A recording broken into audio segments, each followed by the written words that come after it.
Mesdames et messieurs les autorités judiciaires, civiles et de la force de l'ordre, mesdames et messieurs les directeurs départementaux et les directeurs décentralisés, distingués invités en vos rangs, grades et fonctions, toutes les séances respectées. C'est avec honneur que je prends la parole à l'occasion de la rentrée administrative 2026 pour présenter le bilan administratif de l'année écoulée.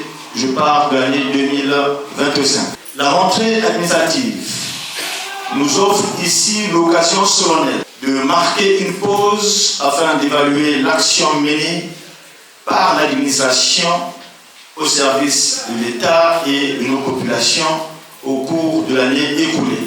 Le bilan administratif que j'ai l'honneur de vous présenter aujourd'hui constitue un exercice responsable et essentiel. Il s'inscrit dans une logique de transparence, de redevabilité et d'amélioration continue de l'action publique conformément aux orientations passées de M. le Préfet. Présenter un bilan, à mon sens, c'est rendre compte des actions menées au service de l'intérêt général. Au cours de l'année écoulée, conformément aux orientations de M. le Préfet, l'action de l'administration s'est articulée autour de plusieurs priorités majeures, au premier rang desquelles figure le maintien de l'ordre public, la sécurité des personnes et des biens, la coordination de l'action des services déconcentrés, ainsi que l'accompagnement des collectivités locales et des politiques publiques. Le manquement à l'obligation de discrétion et de secret professionnel. Le manquement à l'obligation de réserve par certains cadres. L'insubordination. La résistance aux instructions. L'autoconsommation. Les menus recettes par certains services déconcentrés. La protection des agents déserteurs par leurs supérieurs hiérarchiques. Le non-respect de la voie hiérarchique quand il s'agit de la transmission de certains documents vers la portion centrale, que ce soit pour les services déconcentrés ou pour les collectivités locales. La mauvaise utilisation des crédits de fonctionnement devenant aujourd'hui une source de discorde, de conflit et par conséquent d'inefficacité de nos services. Le manque de courtoisie entre ainsi. Sur le plan administratif,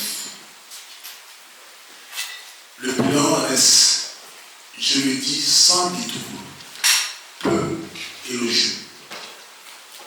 En effet, pendant le temps que je vous ai observé, malgré le travail pédagogique et pertinent que fait le secrétaire général,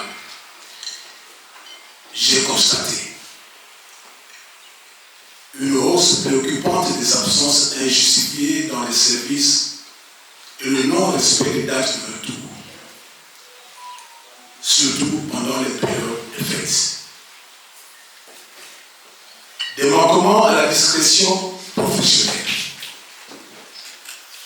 Des cas récurrents d'autoconsommation des menus recettes pour les services pourvoyeurs handicapant le trésor départemental et les collectivités locales.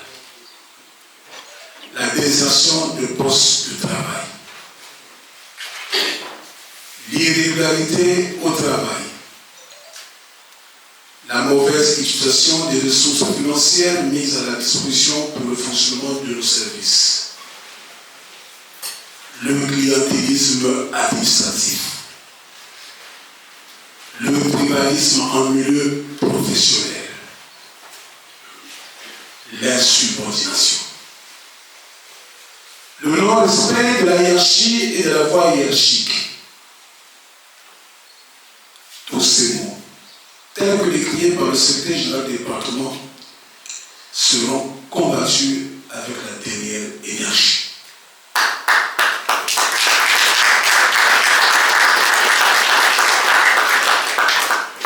À ce sujet,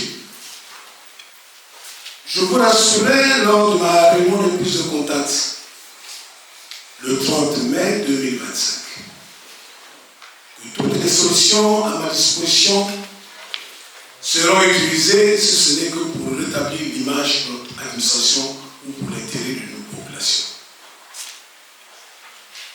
Cette attitude irresponsable, sans le lâcher, nuit à l'image de notre administration.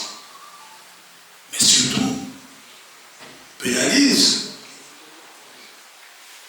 les usagers, affaiblit l'efficacité de l'État et remet en cause la confiance que le citoyen place en nous. Je saisis donc cette occasion et du haut de cette tribune pour appeler chacun à un sursaut de conscience, à un engagement renouvelé au service de l'État et du bien public. Ainsi, aux gestionnaires des collectivités locales,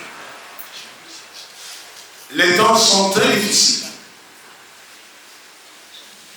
Aux gestionnaires des collectivités locales, aux gestionnaires des collectivités locales, les temps sont très difficiles. Je le dis par expérience. Mais que nous tiendrons nos populations de votre mandature. Il est temps de nous laisser vos traces susceptibles de durer dans le temps. À ma qualité de tutelle, je suis obligé de vous accompagner dans cette démarche. Aux autorités judiciaires, vos missions sont connues et je compte sur vous pour la paix et la sécurité dans le département.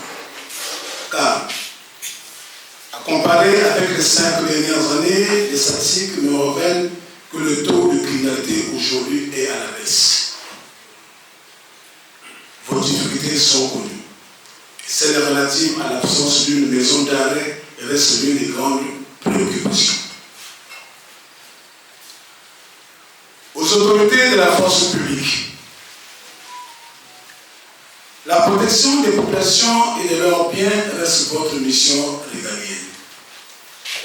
Vous devez redoubler de vigilance pour que nos populations vivent en paix et vaquent librement à leurs occupations, surtout en cette période préélectorale. De façon concertée, et en ma qualité de garant de l'ordre public, je vous accompagnerai dans cette émission, entre autres missions, pour laquelle le président de la République et son Excellence Denis Sassou Nguesso m'ont envoyé dans ce département. Au directeur et chef des services départementaux, vous faites partie de l'administration déconcentrée dont je suis le représentant par excellence.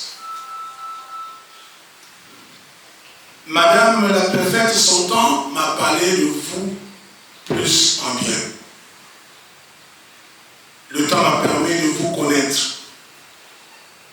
Je vous rappelle à l'ordre et à la responsabilité.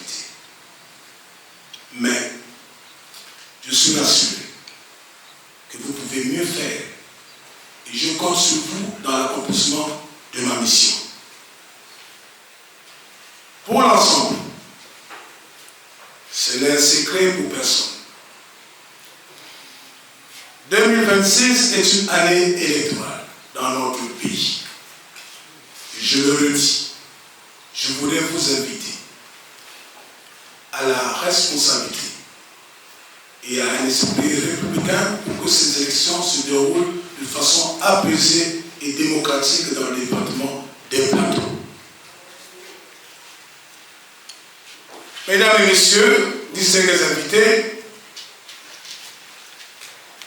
l'année 2026 s'ouvre à nous comme une page blanche que nous avons le devoir d'écrire avec discipline, loyauté et ambition collective. Pour ma part, ma feuille de route s'articule autour de 4 axes fondamentaux. La préservation de la paix, qui reste la condition sine qua non de tout développement durable, et surtout en cette période électorale. Pour la paix, il n'y aura pas de négociation, et je parle de la paix dans toutes ses formes, comme le président de la République, le chef de l'État, son Excellence Denis Sassou Nguesso, l'a martelé dans son message de la Nation du 31 décembre 2025. Sur ces mots d'espoir et d'engagement, je vous souhaite à vous et vos familles respectives une excellente année 2026, placée sous le signe de la rigueur, du progrès et de la solidarité. Vive la République, vive le département des Plateaux, je vous remercie.